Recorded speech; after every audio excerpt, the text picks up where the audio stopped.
the last time you and I saw each other was in the lobby of an escape room. Oh, correct. An escape room. I was invited to a birthday party for an escape room. An escape room.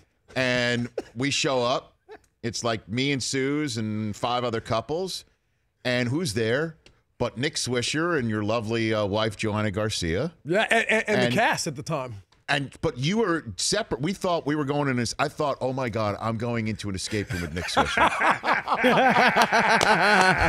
That would have been I would have amazing. thought, like, this has now kicked up about 15 more notches. But we were part of a separate party. Yeah. What is it like being in an escape room with Nick Swisher? Can you explain to me you know what? Like? I'm a team guy. I feel like I thrive in team situations. Okay. I may not be the smartest, but I'll give you all the effort I got. You know what I'm saying? I mean, everything I got, I'm going to give you. But sometimes it might not pan out as well as others. We got to get out of here, bro. We got to go, man. We got to follow me to freedom. I'm a motivator. I love it. Know? So it's interesting. We were talking in hour 1 of this show that the Nationals get swept by the Red Sox. Yeah. They've got a team meeting. Reportedly, Max Scherzer airs everybody out. And then they fall down 9-0 to the Marlins. Yeah. Hey, and came back and won it. That's what I'm saying. I mean, I was watching the game just like you were. Right. And anytime you have that public of a players-only meeting, yes, obviously you like to think of what went down in that locker room. And I think at that point in time when you have player meetings, you find out who the leaders on the team are. Obviously, when we were in New York and we had any players-only meeting, which I don't even know if we did, but if so, it was few, the first person that stands up was Derek Jeter. So I was interested to see that a guy like Max Scherzer was a guy that stood up. You didn't hear much about what Bryce Harper said.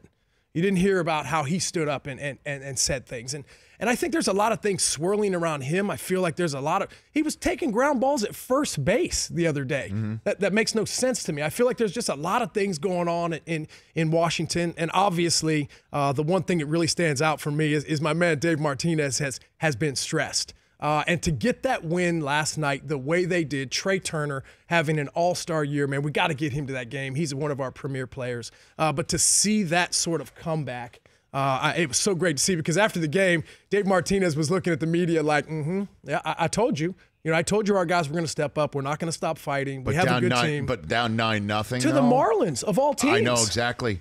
Jeter's Marlins, Mattingly's Marlins. And, you know, but what does go on in those meetings?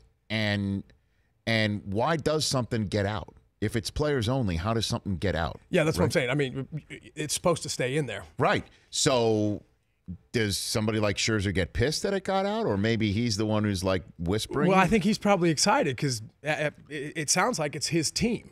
And that's the great thing. I mean, he's been the one consistent thing the Washington Nationals have had for years upon years. I look at guys like Steven Strasburg, who every time he takes the mound, it seems like he's dominant. The problem is you just can't get him on the mound as much. Mm-hmm. It just kind of seems like when he pitches a good amount of the season, then the Nationals go to the playoffs.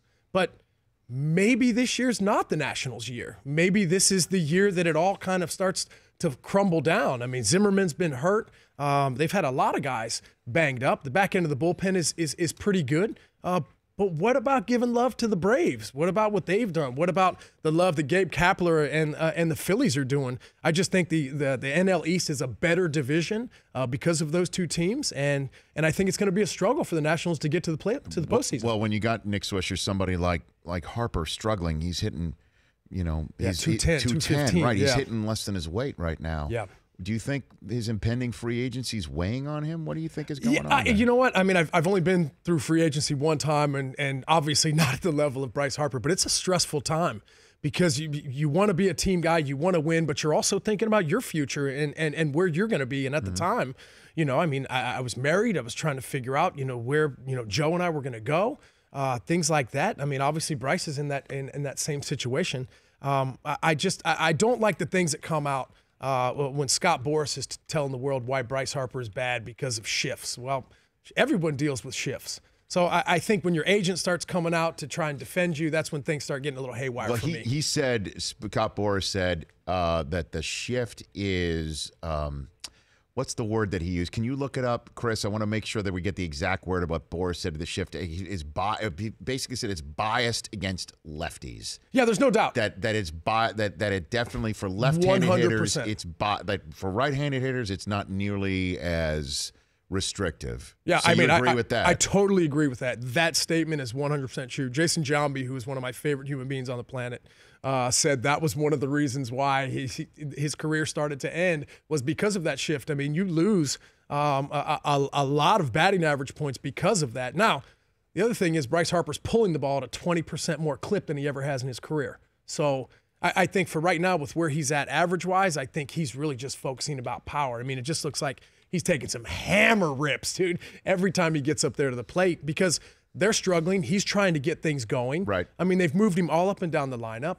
The kid's talent is absolutely phenomenal. I just want to see him put it back all together. The Rich Eisen Show, weekdays at noon Eastern on Audience.